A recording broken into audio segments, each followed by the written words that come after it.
Druskininkų priešgaisrinės gelbėjimo tarnybos ugniagesių gelbėtojų pajėgas gesinant gaisrus, likviduojant cheminės avarijas, sustiprino Naujutėlaitės automobilis įsigytas vykdyto europinio projekto lėšomis.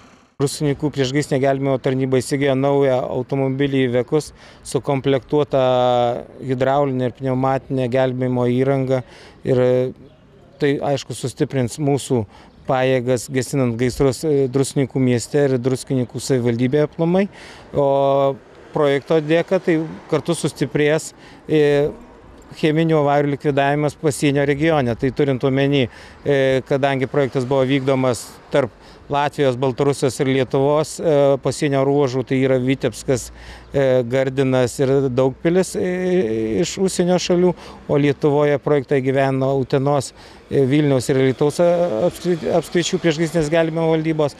Tai šiame ruože, kur aptarnauja mūsų priešgaisriniai padaliniai, aš manau, kad sustiprės tikrai cheminių avarijų likvidavimas ir gaisrų gesinimas tiek abiejose visuose valstybėse, taip pasienio regione.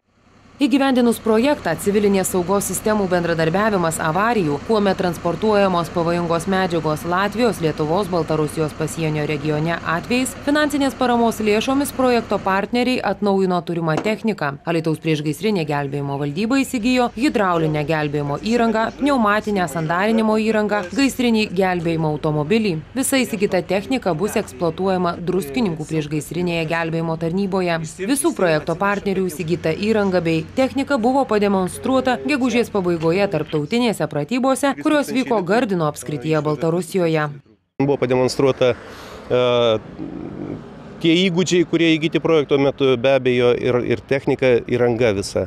Tai taktinių pratybų metu dalyvavo apie 20 technikos vienetų, pademonstravo savo galimybės, ir įgyvendino pagal legendą užduotą užduotį, taip sakant, ugniagesiai parodė, ką jie geba, ką geba technika. Mes patenkinti tuo, kas įvyko, ir tikimės, kad šio projekto pasiekoje įgyta įranga ir mūsų pasitobulinimas, tarkim, tarptautinis bendradarbiaujant su kaimynais, duos tik naudą. Projekto tikslas sustiprinti ekologinį saugumą regione profesionaliai ir greitai reaguojant į transporto avarijas, kuomet vežamos pavojingos medžiagos. Tačiau automobilis universalus, su juo bus galima vykti malšinti ir gaisrų.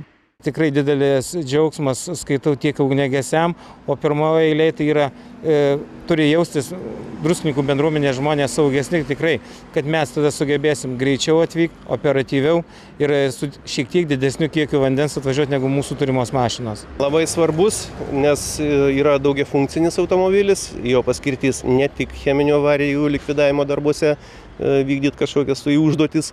Tai ir gaisrų gesinimo automobilis, ir gelbėjimo automobilis, turintis nuostabią šiuolaikišką įrangą. Galimybės jo yra labai didelės, todėl miesto saugumui, piliečių saugumui, mūsų svečių saugumui tai yra labai didelė paspirtis ir mums užtikrintas jausmas, kad mes galėsim padaryti dar geriau savo užduotį ir darbą. Šis projektas finansuojamas pagal 2007-2013 metų Europos kaiminystės ir partnerystės priemonės Latvijos, Lietuvos ir Baltarusijos bendradarbiavimas per sieną programą. Projekto biudžetas daugiau kaip 5 milijonai litų. Alytaus apskrities priešgaisrinės gelbėjimo valdybos dalis kone 800 000 litų.